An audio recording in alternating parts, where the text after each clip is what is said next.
Man kan nemt blive bekymret over tilstandene i verden. Bare tænd for tv'et eller læs avisen. Alt hvad vi ser er kaos. Jordskælv, oversvømmelser, krig, optøjer, kriminalitet. Begivenheder, som vi ikke kan kontrollere, får os til at føle os hjælpeløse. Man føler sig end ikke tryg i sit eget hjem. Verden forekommer ikke blot farlig, men det bliver værre og værre hver dag.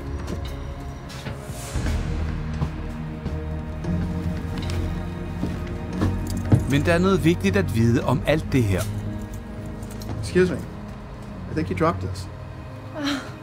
Thank you. Oh, you're welcome. Omgivelserne er faktisk ikke så farlige, som de nogle gange ser ud. Den barske kendsgerning er, at der er visse mennesker, som har til hensigt at få omgivelserne til at virke så truende og farlige som muligt. De lever af at skabe kaos og forvirring. Deres indtægter og magt vokser proportionalt med størrelsen af den trussel, de kan tilføre omgivelserne.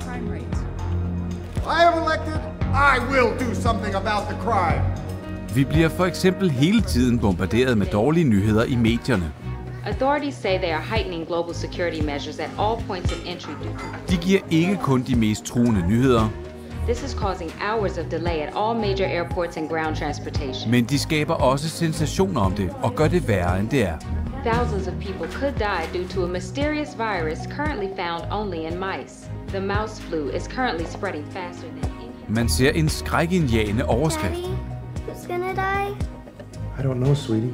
Man vil vide hvorfor og hvem. Så man tænder for nyhederne eller køber avisen. This is what Senator Gravitt had to say. I tell you, if I am elected, I will make it mandatory that everybody is vaccinated. Desværre for resten af os lever disse mennesker af frygt og forvirring. I'd like to make a donation to the campaign fund. De sælger konflikt. De er kaosforhandlere. Men det er ikke kun politikerne og medierne, der skaber problemet. I Scientology blev det opdaget, at op til 1 ud af 4 mennesker bruger deres liv på at gøre andre bekymrede eller overvældede. In this economy, if you plan on keeping your jobs, you better be willing to do whatever it takes. All right, that's it. De giver andre en forvrænget idé om, hvor truende verden er. Problemet er, at vores sundhed og vores fornuft, vores aktivitetsniveau og selv vores ambition bliver alle påvirket af, hvor farlige vi synes omgivelserne er.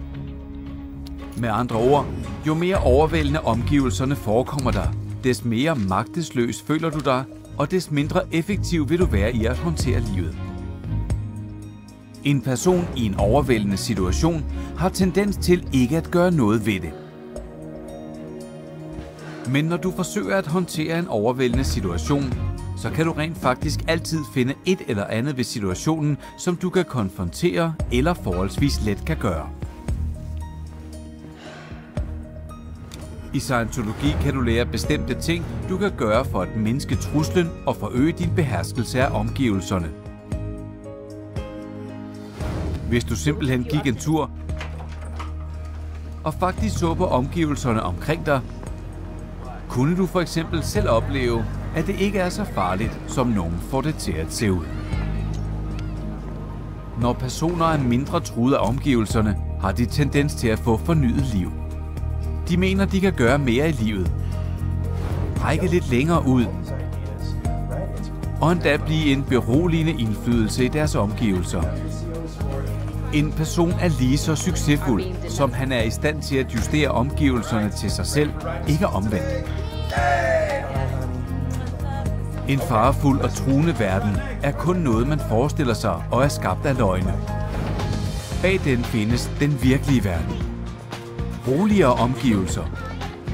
Et sted, man kan leve og have det bedre. Hvor der findes ting som gode naboer og gode ægtefæller, pålidelige venner og hverdagens helte.